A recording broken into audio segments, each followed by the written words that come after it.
This nightmare started in 2004. It was a male with a ski mask, and all I can see was his eyes. The minute we made eye contact, he started choking me.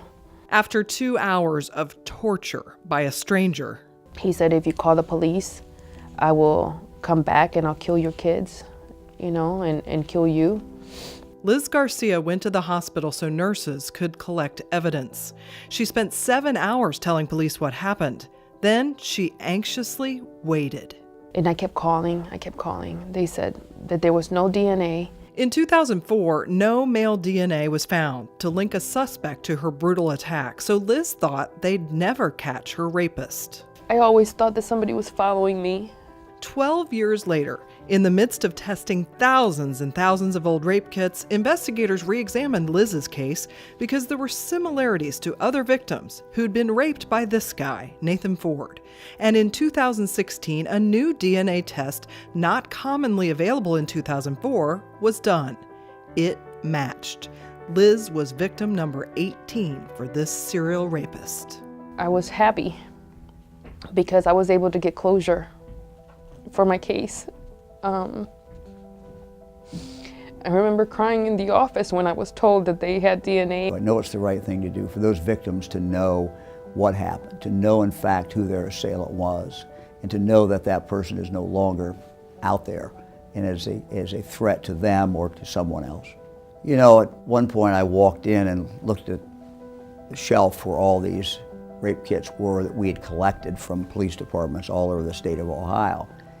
And to know now that each one of them has now been tested and that we know in each case whether or not that evidence was there to point the finger at an individual to show that somebody actually did commit that rape. And amazingly, in 36%, over 1/3 of those rape kits that I was looking at that day, we got matches. We found out, because of that analysis done by our scientists at BCI, we found out who the rapist was.